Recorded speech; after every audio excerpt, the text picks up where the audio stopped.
के हो गए। तो देखने में बड़ा लगते हैं गणेश जी, अच्छा उम्र में बड़े हैं कार्तिक जी, लेकिन घर में ऐसा थोड़ा देखा जाएगा। शादी होगी भले ही कद छोटा हो बड़े का, लेकिन भाई पहले शादी तो उसी की होगी। तो गणेश जी ने कहा सुनिए दद्दा, क्योंकि वो बड़े थे उनको दद्दा बोलते थे। कहा सुनिए, अब पर्वत पे भूत सवई हैं और जम के नाच दिखी हैं, सारी सारी रेना पर्वत पे उधम मची है, अरे शादी मचा है, अरे बवाल होई। अब चाहे हमसे तुमसे झगड़ा हो जाए, अरे चाहे हमसे तुमसे अरे बवाल होई, दत्ता से पहले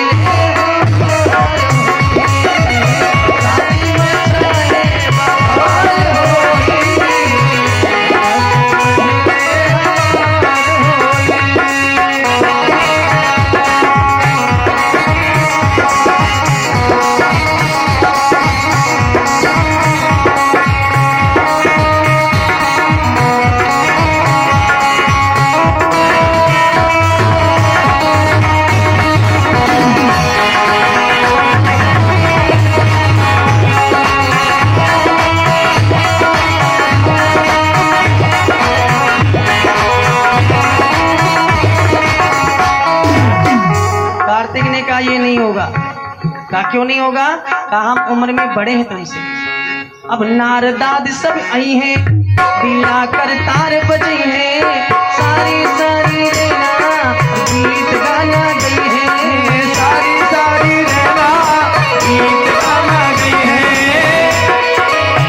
चाहे घर माँ तकरार होई, चाहे घर माँ तकरार होई, कन्नू से पहले हमार होई, चाहे घर माँ तकरार होई, कन्नू से पहले हमार होई।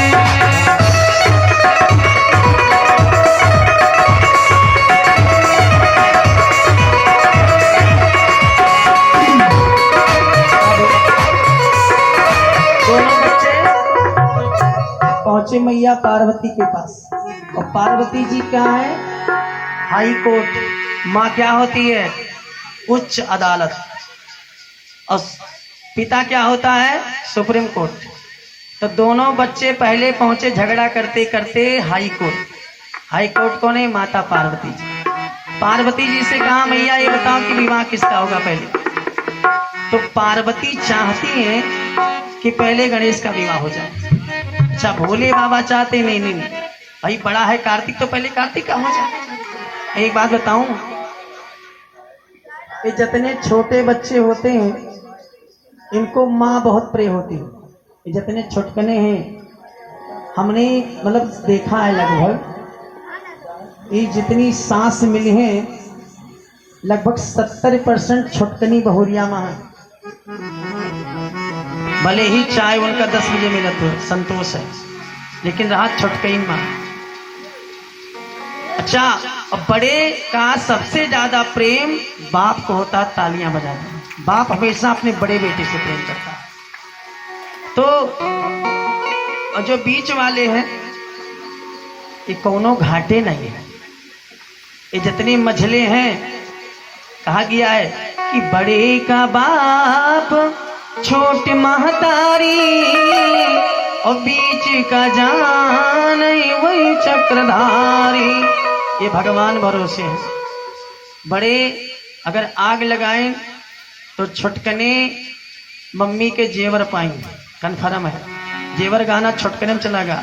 पिताजी की कुछ संपत्ति बची हुई चोरी छिपी हुई ये बड़े को मिल जाती है, लेकिन जो बीच वाले हैं इनका केवल इलाहाबाद मिलत जाए के लिए फूला ले लो जाऊँ घूमियो, बाकी कुछ नहीं मिलता है। बीच वाले ऐसे रह जाते हैं। तो छोट कौन है? गणेश जी, और बड़े कौन है? कार्तिक। तो भोले बाबा कार्तिक से बहुत प्रेम करते हैं और मैया पार्वती जी गणेश से बहुत प्रेम करती हैं। तो माता जी कहा ये मामला हमसे नहीं निपटेगा, चल अपने पिता के पास। और दोनों को लेके भगवान शंकर के पास गई। क्या देखो ये दोनों विवाह करना चाहते हैं, ये बताओ सबसे पहले विवाह किसका होगा? तो भोले बाबा ने कहा, अपने मन में विचार किया कि ऐसा शर्त लगा दें कि ये छोटा वाला हार जाए और बड़ा वाला जीत जाए, और सबसे पहले बड़े वाले का विवाह हो जाए, बाद में छोटे वाले का कर लेंगे और बात भी रह जाएगी। तो भगवान शंकर ने कहा, सुनिए कि भूमंडल की परिक्रमा जो करके आएगा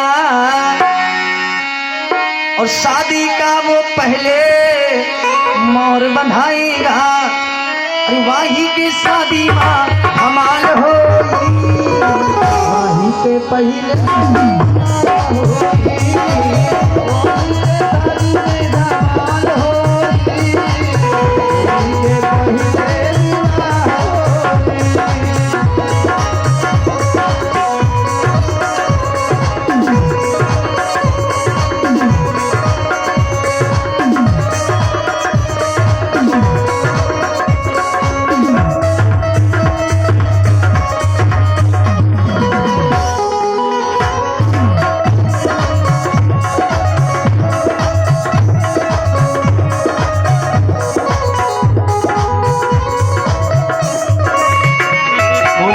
भगवान की का विवाह उसी का मैं सबसे पहले करूंगा जो पूरे पृथ्वी का भ्रमण करके आएगा, परिक्रमा करके आएगा।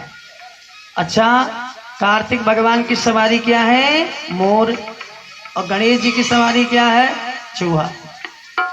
चूहा 3 किलोमीटर से ज्यादा नहीं जा पाएगा, वहीं बेहोश हो जाएगा। लेकिन मोर जो होता है तेज चलता है, तो 1 घंटा में कम से कम नहीं ज्यादा जाएगा, जो तो 9 किलोमीटर जाएगा, आराम कर लेगा, फिर चलेगा। तो भोले बाबा ने दिमाग लगाया कि ये कार्तिक पहले आएंगे और इसी का विवाह हो जाएगा। कार्तिक भगवान ने माता पिता को प्रणाम किया और मोर पर बैठे चल पड़े परिक्रमा करने। और गणेश जी ने विचार किया कि इस जिंदगी में हमारा परिक्रमा कभी पूरा नहीं होगा, अब चूहा के बल पर हम कहाँ परिक्रमा कर पाएंगे। तो गणेश जी ने 7 परिक्रमा अपने मम्मी पापा का किया, और जितनी बार घूम के आते उतनी बार दोनों का प्रणाम भी कर लेते। जब 7वीं बार आए घूम करके तो कहा, पिताजी अब मेरा विवाह कीजिए, मैं आ गया। भोले बाबा ने कहा, जब तू कहीं गया ही नहीं तो आया कैसे? कहा, मैंने 7 परिक्रमा पूरे पृथ्वी का किया। कहा, ये कैसे?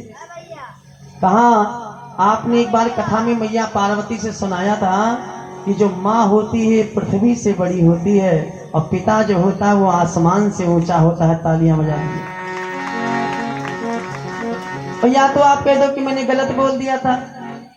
भोले बाबा ने कहा, ये कैसे कह सकता हूँ कि मैं झूठा कथा कहता हूँ? कहा, वो सही है? कहा, हाँ बिल्कुल सही है। कहा, तो मैंने 7 परिक्रमा किया है पूरे पृथ्वी का। भोलेनाथ को हार जाना पड़ा और महाराज विश्वरूप प्रजापति की 2 लड़की, एक का नाम है रिद्धि, एक का नाम है सिद्धि। भगवान शिव जी ने अगस्त ऋषि को भेजा विश्वरूप प्रजापति के पास कि मैंने सुना है कि विश्वरूप प्रजापति की 2 कन्याएं जो विवाह के योग्य हो गई हैं, उन्हें मेरे पुत्र गणेश को दिखाया जाए, और उन दोनों में से अगर कोई शादी करने के लिए कहती है तो उसके साथ में गणेश का विवाह कर दूंगा। इधर महाराज हिमालय पर्वत पर गणेश जी गए लड़की देखने, जैसे आज सिस्टम होता है। मैया पार्वती जी और गणेश जी, भोले बाबा नहीं गए, केवल माता पार्वती जी गई हैं, गणेश जी गए हैं। और उधर से विश्वरूप प्रजापति पति पत्नी अपनी दोनों बच्चियों को, रिद्धि और सिद्धि को लेकर के हिमालय गए। जैसे आजकल लोग मंदिर में नहीं जाते हैं, ऐसे गए। और दोनों लड़कियों से जब पूछा गया कि तुम गणेश के साथ विवाह करोगी, जबकि गणेश जी गजानन है, लेकिन प्रधान देवता होने के कारण रिद्धि और सिद्धि दोनों ने मिलकर के भगवान गणेश से भी विवाह करने के लिए तैयार हो गई। तालियां बजा दी, दोनों तैयार हो गए। भोले बाबा को सूचना मिली कि दोनों कन्याएं विवाह करने के तैयार हो गई हैं। भोले बाबा ने बजा दिया डमरू, तुरंत नारद जी प्रकट हो गए। नारद जी से कहा, तत्काल समस्त देवलोक में मेरा निमंत्रण भेजा जाए कि शिव जी के पुत्र गणेश का विवाह है। तो गणेश का विवाह है, ये सुन के नारद जी आश्चर्यचकित हो गए। कहा, ये बताओ बड़कने की शादी कब हुई आपकी? मैं जान नहीं पाया, क्या आप बड़े बेटे का विवाह कर चुके?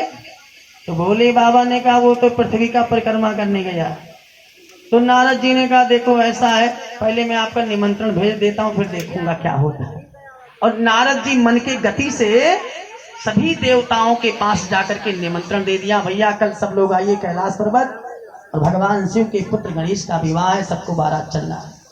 सब देवांगनाओं के साथ सज धज के आई, लेकिन नारद जी उस बारात में नहीं गए। सब तो हैं लेकिन नारद जी नहीं है। नारद जी ने कहा इस विवाह में मेरा कोई रोल नहीं है, रोल तो हमारा वहां है जहां पे कार्तिक है। अब नारद जी मन के गति पहुंचे और जहां पे वो परिक्रमा कर रहा था कार्तिक, उसके सामने बीड़ा करतार बजाया, श्रीमन नारायण नारायण नारायण